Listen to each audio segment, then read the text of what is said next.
Okay, sorry guys. I don't know why that did that.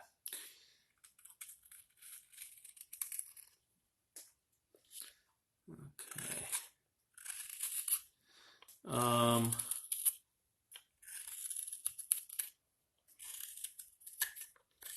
all right, so I'm just going really carefully because what I want to avoid is exerting sort of outward torque on these walls here. Because remember, there's with no rim holding the front in, the danger is at the outward torque because you generate a tremendous amount of torque with this knife. The danger is at the outward torque that you'd actually pry the whole thing apart. Um, hey Ben, I totally forgot what your question was when the whole thing collapsed here. What was? Can you say your question again? I was about to answer it for you. All right. So yeah, that's looking pretty good. Again, I'm sort of concentrating in this gutter here and making sure that it's as smooth and even all along the length of this scoop as I can. Yeah. Oh, yeah. I'm left-handed, which actually works out really well here because the way the it works. I don't know how it works this way, but it makes me look like I'm right-handed, which for you, all you righties out there, means you can just do exactly what I'm doing here, which is the one and only time in my life that it's ever been an advantage to be a left-handed person. Um, did that answer your question? Hands dirty up my spoons a bit when I'm carving. Do I need to wash my hands more often? Yeah, but I mean, if your hands are actually clean at the outset, then it's probably fine. Certain woods will get dirty more easily, and I have found that cherry sapwood will get dirty, but here I've been gripping this thing all over the place and it's not dirty yet. A lot of times what happens is if you have a lot of pencil marks, then no matter how careful you are, your fingers are smearing that graphite around, and that's probably what's happening to you. Um, uh, I know I'm friends with a guy who's a blacksmith, not Matt, but a different guy, and his hands are just perpetually full of metal dust, and so for him, that's never going to go away. Uh, so depending on what you do for a living, it might be true that your hands are just so dirty that they're always going to be that way. I know when I um, work in the Christmas trees and my hands are covered with balsam sap from making wreaths all day, I have to wash them really well before I start carving. Otherwise, the dirt that's attached to that sap will just end up in the spoons that I'm making. Um,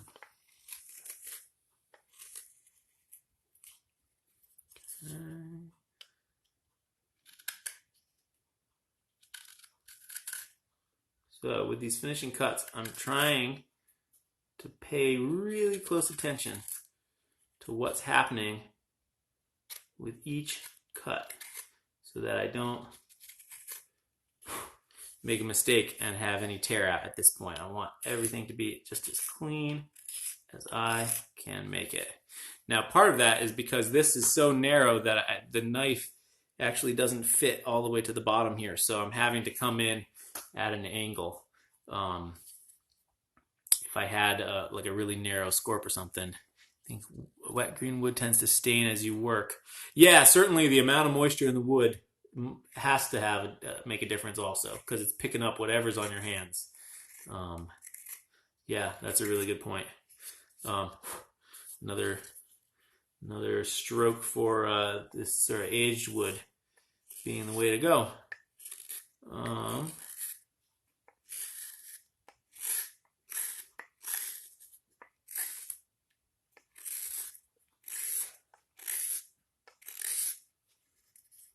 all right. Some knives are worse than others at leaving black marks for some reason.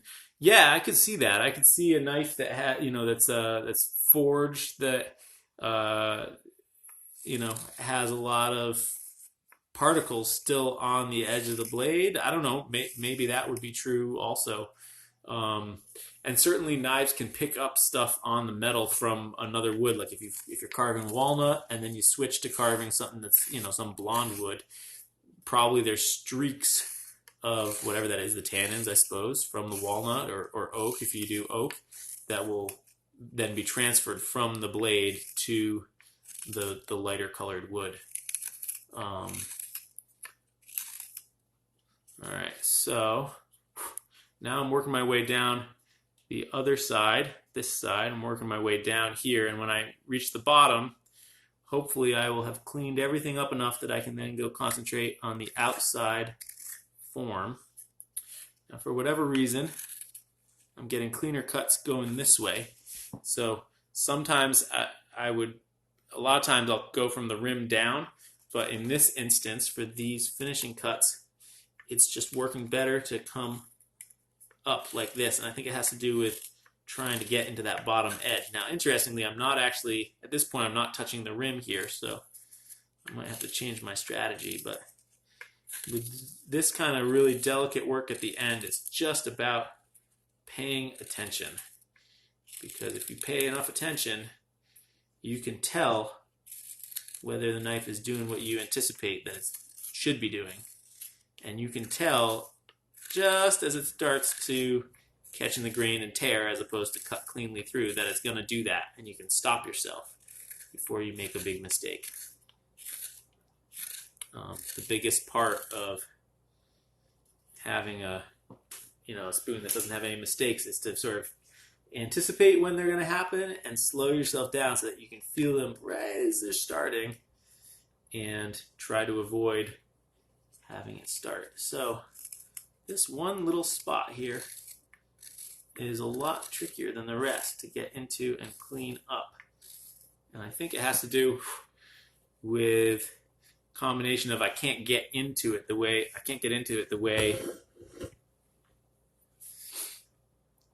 I normally would, which is here, because this is getting in the way down here. Which is an interesting thing, right? Like, this is a dilemma that I have not had. So I'm paying attention to what the knife is doing here.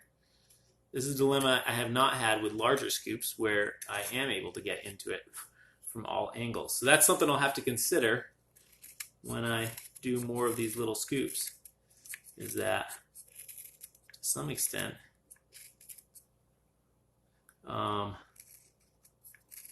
designs can have unanticipated, so I don't know if you guys can see, but I'm basically doing these tiny little scoops to get this upper bit of the rim here cleaned up. Tiny little shavings. Right, so a design that carves well, that works well, and that looks good while it's doing it is totally worth its weight in gold. Not in the sense that you should be proprietary about it, but just in that it's totally awesome when you can figure something like that out, because it just opens the door for you and everyone else sort of getting to explore all that new territory of why it is that way. So, this is as good a time as any to just say publicly that if anyone ever wants to try any of my designs, I consider everything to just be open source. Go for it, run with it, make it your own, or don't make it your own. Just make a plain old copy of what this is. I don't feel any sense of ownership over the shapes that I carve. And you should feel free to do whatever you feel inspired to do with them, including sell them if you make them. So, just so everyone knows. Alright, is this a good angle? So with this hook you're able to fully exit the cut. Yeah, most cuts, whether or not you can exit a cut with a hook knife sometimes has to do with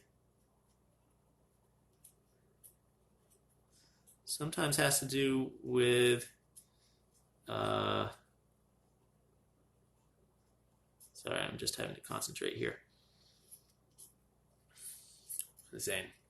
Sometimes has to do with how aggressively you're diving into the cut. If you dove really aggressively into the cut, you might not be able to exit that cut with the hook knife, and that's fine. Plenty of times that's just part of the plan. So I wouldn't hold that up as something that you have to always do with every cut, or the mark of a good hook knife or anything like that. It's just part of the tool chest. Okay, so now I've got the shape about as deep as I can make it with. Oh, hi, Clint. I've got it just about as deep as I can make it with this setup. If I had a different knife, maybe I'd push it further. But what I'm going to do instead is I'm going to pull the sides and the back, the bottom, in more because that's just far easier now that I've got the inside nicely cleaned up. Yeah, and I've had scuffles with people in the past who think differently than I do, and I think we're all entitled to our opinions. I just want to make it clear to everybody that that's how I feel. So if you like something that I'm doing, don't ever feel shy about trying it out, because that's really what this is all about, is us all getting to try stuff. So I'm actually going to use a pencil to estimate how far in I want to pull this so that I do it equally on both sides. I'm a big believer in using pencils to keep you on track. I think it's really easy to have mission creep if you don't use pencils and end up, carving something you didn't intend to. Oh, interesting. That's a bit. So one of the things I'm noticing is that the handle on the top here looks symmetrical from side to side in this orientation, but it does not look symmetrical in this orientation. It looks like it's a little too close to this side here. So, more than one way to skin a cat. One thing I could do is I could pull in the other side on the bottom more so that it just looks more symmetrical, and I can push this line over to this side more. It's hard to get. There we go. So I push this line over to this side more. I pulled this line in a little bit, and now it's looking much more symmetrical. If you can sort of squint and imagine this is the line, and then this is the line over here. It's looking more in the middle, and it might be that I have to do a little adjustment back here on the neck, but we'll see. So I'm glad I drew those pencil lines. Now, what I'm doing is not really touching up here, but I'm just leaning this edge down to that pencil line here. That's the one that needs to go deeper. So I'll start at the edge and make it go down to it. And then I'll gradually bring that facet back so that it meets up with this upper rim here. And that way I don't overcut on the top. So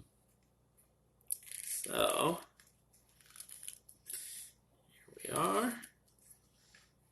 Pulling this down. Nice long thumb pushes let you get these long planing cuts. And again, I need to read the grain and not go too far back here, because then I'll start splitting into the side there. So I'm going to have to do this coming at it from one direction, then coming at it from the other direction. And I can sort of pay attention to what it looks like on the tip there and make sure I'm not making it too delicate. But it looks like so far I'm fine. All right, so now that I've pulled it into this line here, pull it in just a little bit more. Now I've pulled it into that line there. Now I can back this facet up and start making it one plane. Aesthetically, I sort of want it to be one plane. I could make it rounded, and that's another choice. But in the same way that I like to have a mixture of curves and corners, I find it aesthetically pleasing to have a mix of curved shapes and flat planes, as long as it's done thoughtfully, so that it doesn't just feel arbitrary, but feels part of a cohesive, larger design. So sometimes that's worth chasing, sometimes it's not worth chasing. And my feelings about that change over time. All right, so now you can see I've pulled this facet up largely.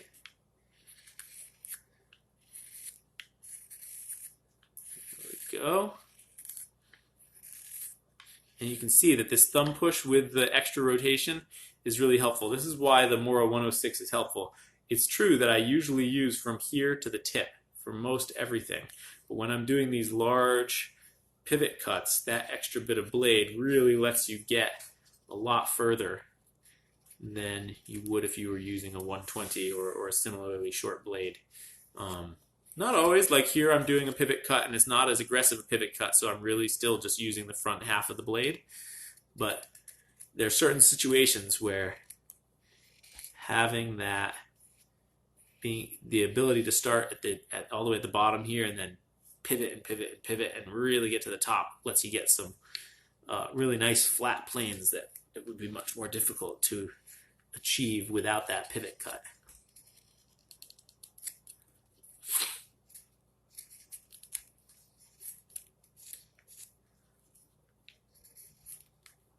Okay. The answer, whoever it was that had some dirt on the wood, carving the surface here, it's pretty clear that the surface had some, I don't know if it's oxidation or it just, it's a slightly different color that I'm carving away. So I think that that's true of basically no matter what you do, it's going to do that to some extent. And it's up to you to figure out, how much is actually like graphite coming off your hands or ink or dirt, and how much of it is just the natural oxidation of the wood, and how much of that is going to be visible when you actually finish it. So, okay, now I've basically got this side done. I'm just fairing in the middle bit where the grain changed. And I came at it from one direction and then the other direction. Okay. Good. So that's that side done. And I pulled it in considerably. And I could, in theory, do more, but I'm going to pull in the other side and then drop the bottom, push in the bottom a little more before I make that choice. But I think I pretty much like where it is so far. Okay, now I'm doing this other side, same deal. I'm going to get the new bevel up to the line that I want by pushing a short bevel, and then I'm going to wrap it around and push it down this way. Yeah, and some woods oxidize more than others.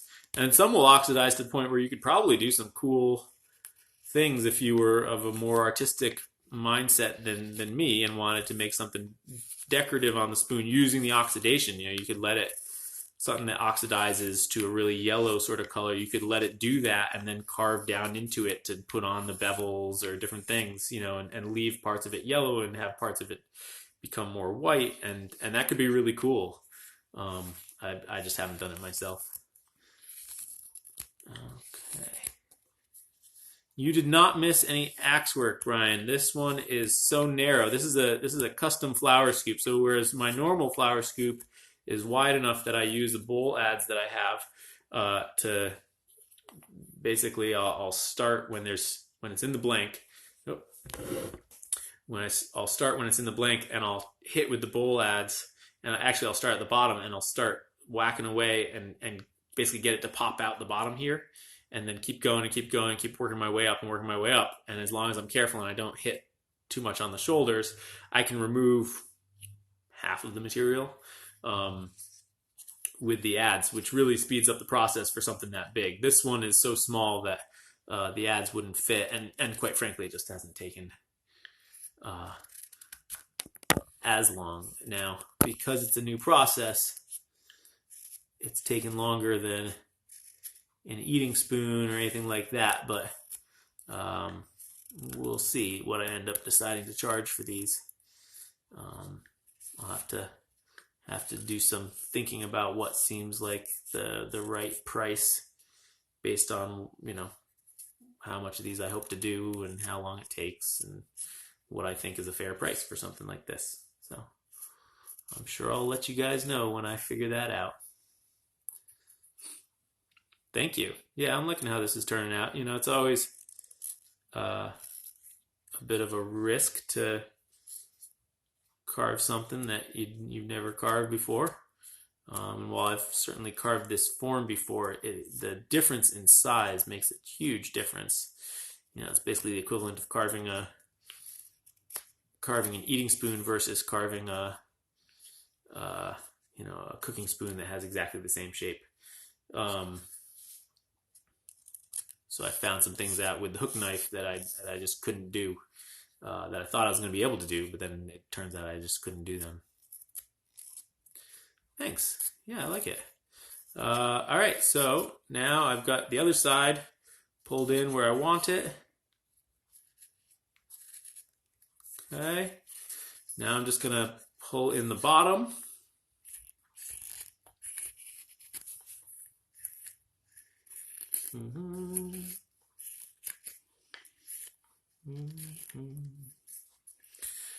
Now again, I'm trying to get this scoop to reach that point of sort of feeling alive. And really, you can best judge that by how it feels. I can't tell you, you know, certain millimeter thickness or whatever that is perfect, but you'll feel it when it reaches that point. Now, it might be that I won't be able to reach that point with the scoop because in order to get it to that, it might be that that level of delicacy would mean that I would end up sort of exerting too much pressure on the walls here because they're not supported in the front. You know, if I squeeze too hard here, I don't think I could break this right now, but if I really worked at it, I could break it. So the more delicate I make it, the more that is true. So I need to be aware of that. I remember early on, a couple of years ago, I actually crushed a spoon to death with my bare hands just because I carved it too thin, and then I was trying to do, you know, a cut, and I didn't appreciate how much pressure you sometimes exert with your hand as you're making a cut, and I just snapped that bowl right in half. So you got to be aware of that, lest you do it yourself. All right.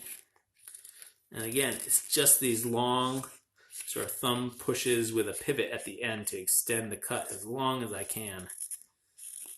And I'm trying to do a nice flat plane across the bottom there. I'm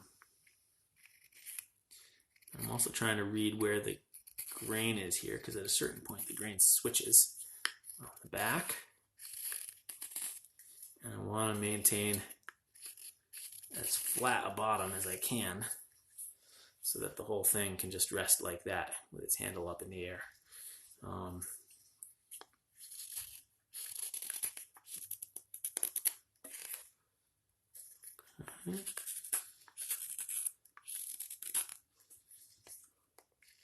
While I don't believe in fussing with spoons to try and make things perfect, I do believe in fussing over spoons to get the thicknesses right, because the thickness, more so than perfection of finish, is what people notice.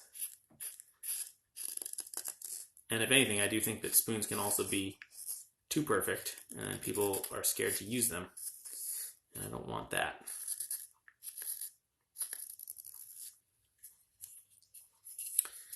Okay. Not bad, but it's a little too thick right here in the middle. So I'm gonna keep going a little aggressively here, and I might lose some of the curvature of the bottom, the camber. But I want it to feel right. And if that means losing some of that curvature, then so be it. So, one of the nice things about using a knife is that you're sort of feeling it as you're doing it very easily. And whenever I use bench tools, where you have to, put down the plane in order to feel it with your hand, I miss that immediate feedback of I'm holding it in my hands. So once I establish the rim profile, or do I mess with it at the end? I try not to. I'll probably go back and carve a bevel into it, because certainly there's still pencil lines in it. But yeah, I try and get that as nice as I can, although You know, I certainly didn't try to get that rim, excuse me, perfect right at the beginning, although I guess I did in this instance. Yeah, usually I redo the rim once I've redone the outline. When I do that fresh pencil line and I redo the outline, that's when I'll redo the rim, and I try and get the rim just, you know, good enough that I can just leave it at that point. Yeah, I know. I look right-handed. I was saying this is the only time in my life where it's an advantage being a lefty, because all you righties can just look at this video and immediately visualize what I'm doing quite accurately. Yeah. It also has that weird feeling, though, of that feeling. Well, I guess there's, you know, people's faces look different when they are reflected versus when they're sort of shown their true selves in a photograph. And, you know, depending, I don't look in the mirror that much, but I'm also not super aware of what my face looks like in a photograph. So it's kind of a toss-up as to whether I think I look weirder here or weirder in a photograph. But it definitely feels different one way or the other. And it's disorienting because everything behind me is, you know, it's one way, but it's the opposite in here.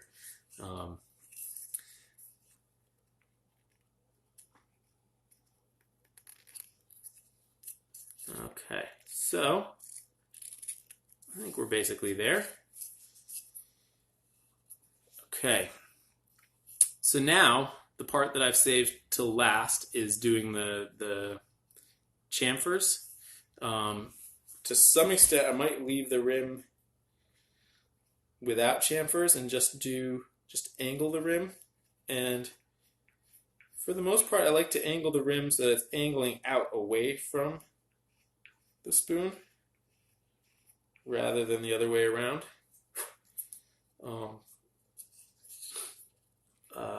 On eating spoons, I think this is to match sort of basically the angled rim is sort of forming the edge of the bowl width itself, if that makes any sense.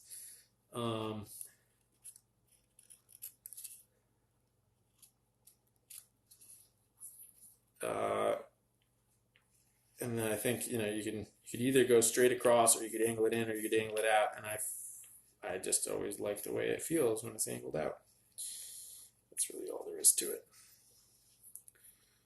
So, and the trick with doing that angled cut, for me at any rate, is what I'm trying to do is I'm trying to knock the outside down to be whatever angle I want it to be, but then I want it to go all the way to the inside rim, but not cut down on the inside of the rim, but just be there at that edge so that I have a consistent depth that I'm dropping the outside, and then it's reaching all the way to the inside without dropping the inside at all. I use thumb push a lot. The back of the blade, I find my thumb goes numb after a while. So if you're using a true Sloyd blade, they usually have a rounded spine, and if it doesn't have a rounded spine, if it has a sharp spine, you might consider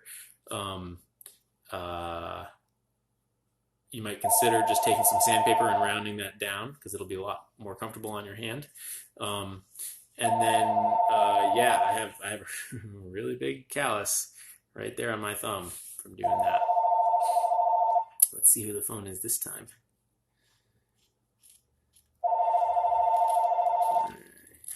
So now I'm just cutting across here. Get the phone. Please leave us a message. Thank you.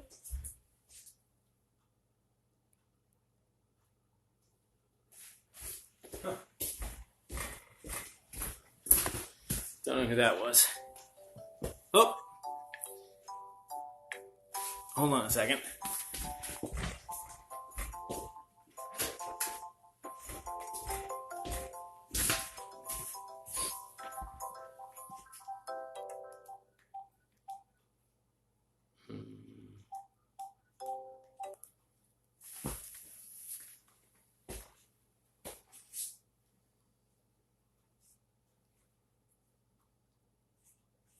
Hi, what's up? Oh, I'm doing.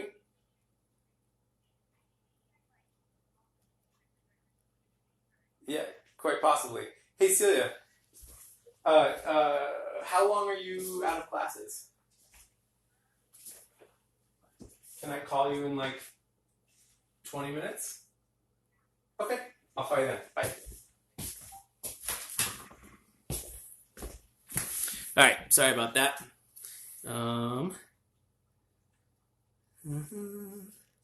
Okay, so now just dropping the rim on this front bit here. Oops, sorry.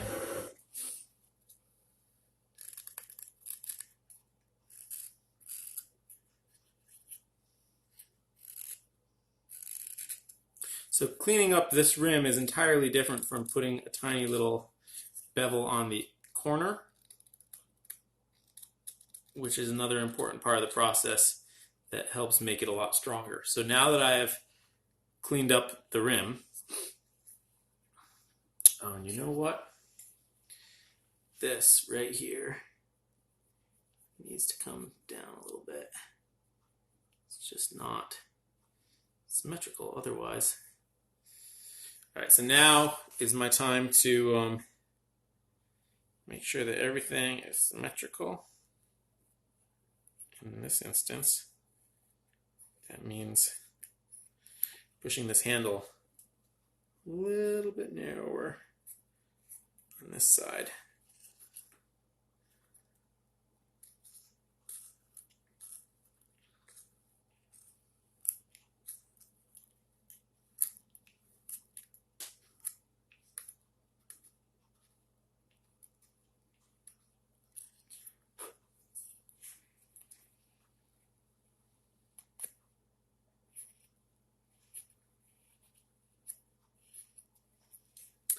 So this is exactly why, I think I never know how much to charge for something until I've done it a couple times, because inevitably you get better having done it a couple times.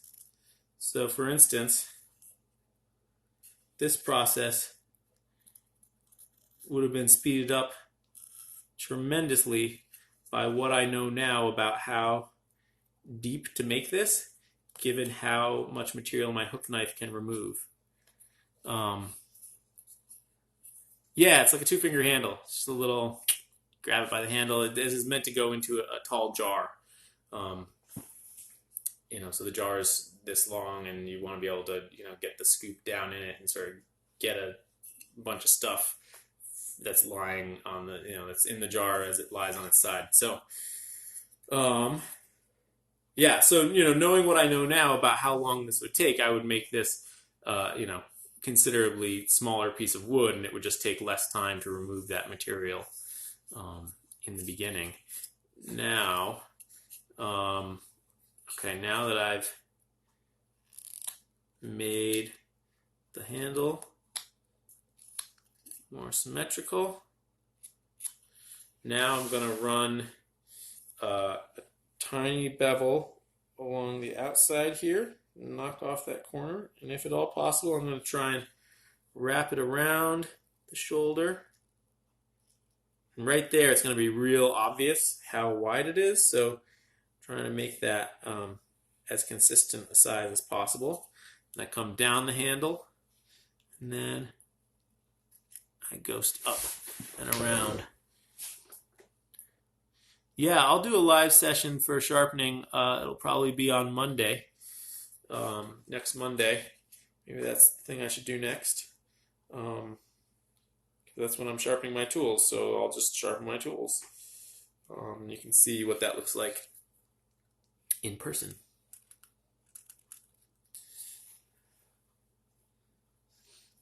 Yeah, happy to do it. Happy to do it.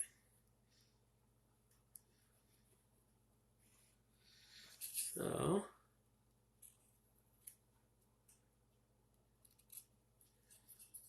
okay. And just at this point, I'm just knocking off tiny corners to help strengthen them. It's a funny thing that knocking off the corner would actually help strengthen it. But yeah, it makes it less prone to splitting.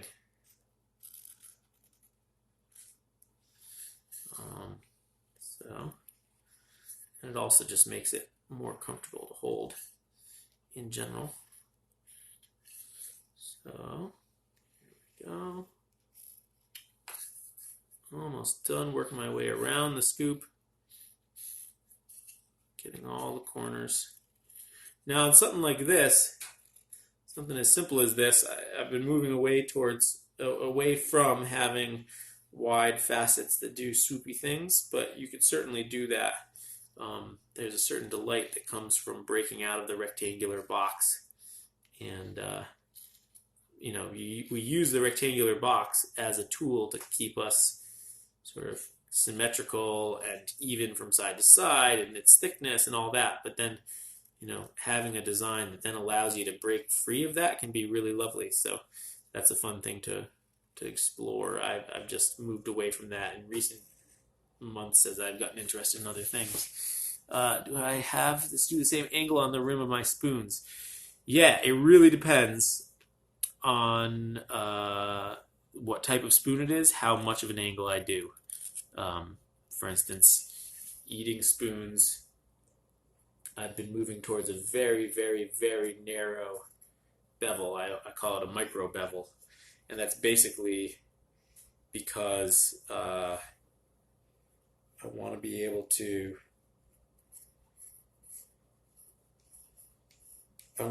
not feel it as I'm pulling that spoon out of my mouth. I want to not feel any rim there. Whereas with a cooking spoon, part of a cooking spoon's job is that it needs to be able to sort of scrape a pan or a pot. So it can be useful there to leave a more robust bevel on that can withstand a little more vigorous use. All right, so this is just me removing in a whole bunch of little weird ways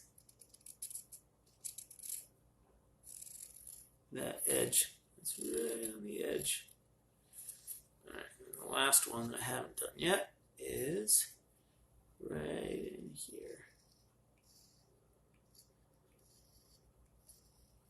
And I prefer to go basically as small with these little chamfers as it possibly can so that they're not a really obvious part of the visual landscape of the spoon. But instead, highlight someone post on here. They can then be available at... Wait, whoever wrote that comment there, do it again. Because I didn't look up in time to see it, but I really want to see that. So please, tell that to me again. I'm sorry to make you type again. Okay. I will look up this time, I promise.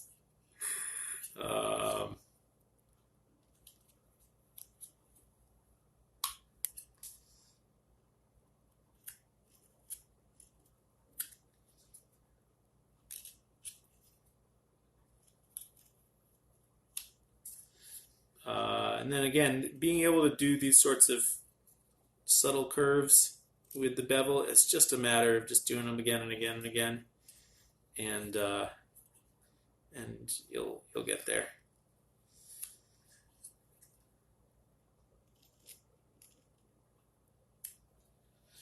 Okay, someone posted in response my link of how to save your live as a highlight.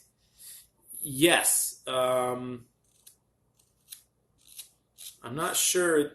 Does anyone know? Can I save like the entire length of time, or does it have to be just a piece of that? Appreciate any thoughts you guys have on this.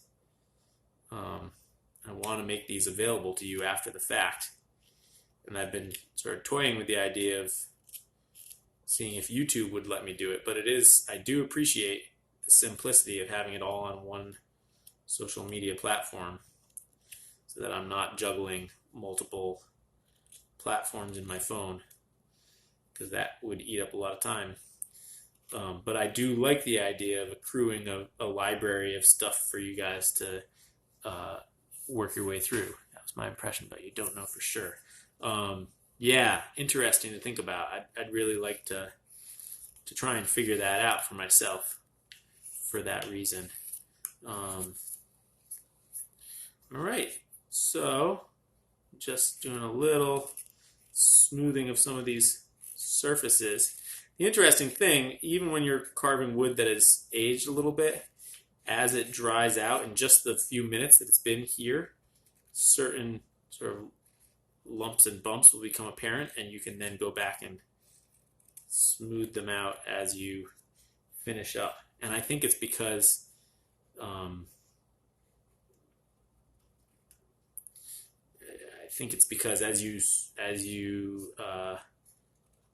as the fibers dry out, any that are sticking up can sort of expand a little bit and stick up a little bit more, and that shows up as like a facet that you didn't see before, or a rough spot where your knife sort of chattered a little bit. That'll pop out after just a few minutes of carving, and you can go back and clean them up right now rather than having to put it aside and do it later.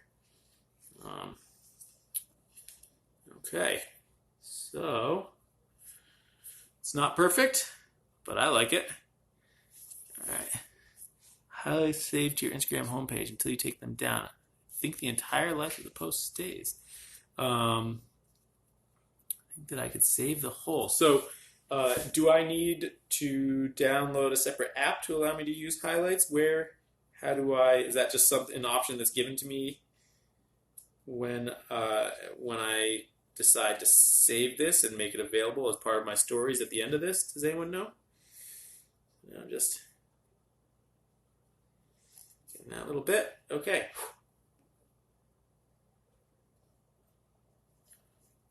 It's just a little pencil mark still there. There we go.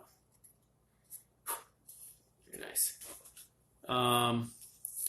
IG help that shows you how to do it. You have to do it immediately afterwards, though.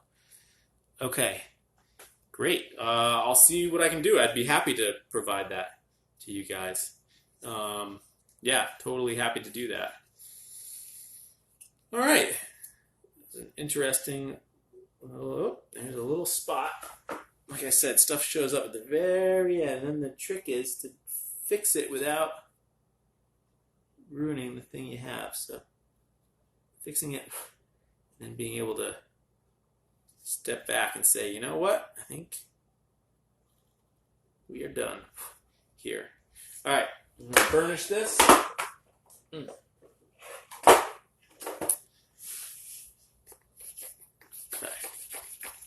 You don't see it, you might need to update the app. Have I ever made it over for Spoonfest? No, I'm going to Greenwood Fest this year. I'm excited about that.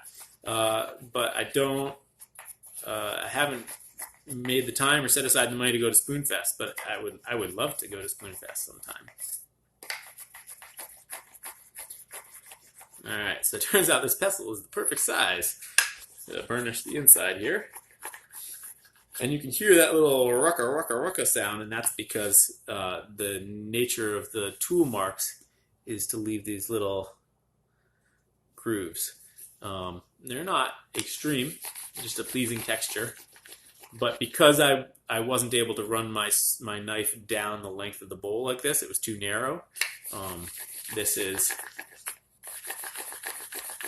the best surface that I could produce in the amount of time that I was willing to put into it. Whoever asked that question about,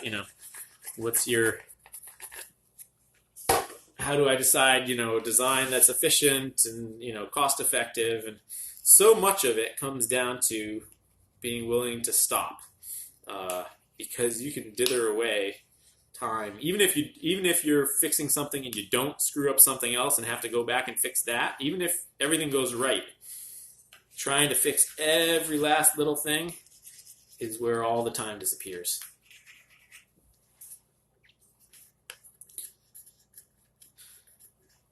Yeah. Yeah, I resisted Greenwood Fest for the first couple years just because I didn't have I didn't feel like I could afford to do it. And quite frankly, at a certain point, for me as a professional carver, I felt like I couldn't afford not to do it. These are my colleagues. These are people who are excited about carving. These are people who I just, I need to make that connection. So I don't know if I'll go every year, but certainly going this year, and I hope to make the most of it. My hope while I'm there is to be able to set aside, this idea that I know anything and just do some learning and do some playing. So, and see if I can see things from a different perspective while I'm there. Because otherwise, what's the point? Okay, so here it is. It's burnished. Now I'm going to treat it. So I do think that this size has real potential. Like I said, this size was specified by a customer that has a particular job in mind for it. I do think that future ones that I do might be 2/3 the length, and instead of having a thing at the back, I like the idea of having little thumb grooves here so that you could, sort of acts like this. You use it to scoop up whatever you're trying to get, but it would just be very short. And I think you could do that in a way that would live in a tea caddy quite nicely. Okay, so get the kettle out of the way.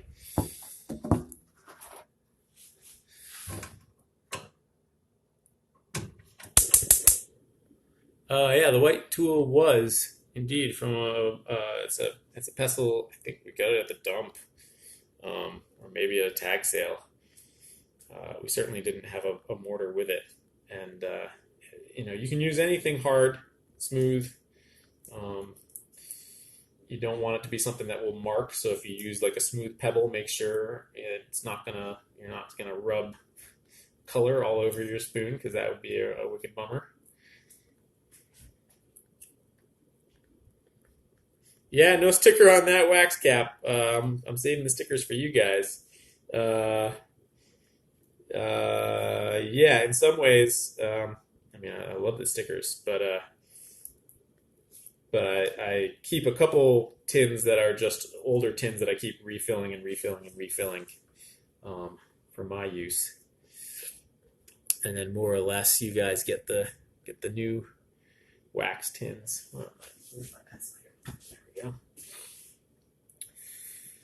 So certain shapes, and this is one of them I can tell, really funnel the heat up towards your fingers. So you want to be mindful of that.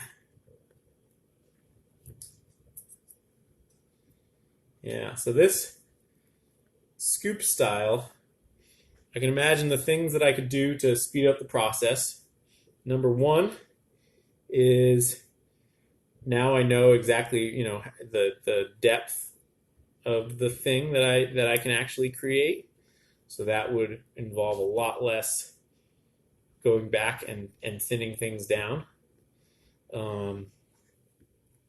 Number two would be working to a size that doesn't have to be so exact. This was I was given sort of a range of sizes and created a template off that, and then I'm trying to make it like the template. We tried scraping. If so, how is it compared to burnishing? I have not tried scraping myself. I know several furniture makers who do use scrapers on their tools. I think scraping can be lovely as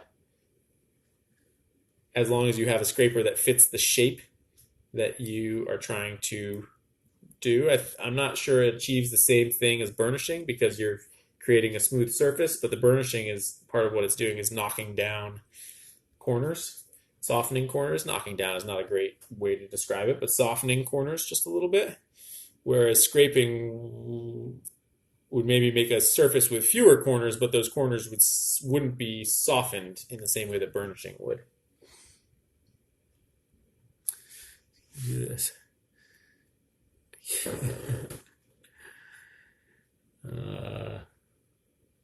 Yeah. Putting it in the oven super low also would work. the thing about putting it in the oven is then you put it in the oven and you walk away and you don't come back and smear fresh stuff into the stuff that's absorbing more. So, uh, I want to. The nice thing about doing it immediately in the moment here is that certain spots are going to absorb more than other spots, and it really has to do with how much end grain is exposed, and I can make sure that I'm slathering more onto those spots. Whereas if I put it in the oven and walk away, I'm not really achieving that. I'm sure it would work in the big picture. It sounds fine, but the other reason is that this is just immediate. I can do this and be done. Have I ever had it catch fire? No. I've not had it catch fire, although sometimes if I put too much on, it will drip onto my stove. But I try to avoid that because the drips are a pain in the neck to clean off. All right, I've got a rag.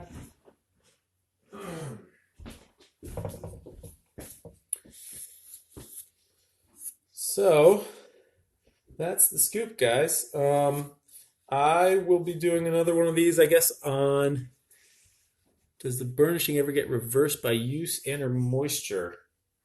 Um, I don't think reversed is the right way to think about it. Use and moisture will uh, put some weathering on the spoon. It won't, um, a knife finished surface will get smoother over time, and a sanded surface can get smoother over time if you take the time to wet it and then sand it and wet it and sand it. Um, uh, I think how smooth your spoon remains really has to do with how clean the cut was, which has to do with how sharp your knife was. So, a cut that I make at the beginning of the week when my knives are sharp is a cut that's going to remain smoother than a knife, a cut that I make at the end of the week in the last spoon before I sharpen again. Um, but then again, maybe that is not necessarily a good thing to have a spoon that remains totally, totally smooth because we fall in love with things that show their use in the form of patina. Yeah, thanks so much. Like I said, I guess maybe on, um, Monday when I sit down to sharpen my tools in the morning on Monday, I'll do another one uh, where you guys can follow along me sharpening my tools. So, thanks so much. Appreciate it.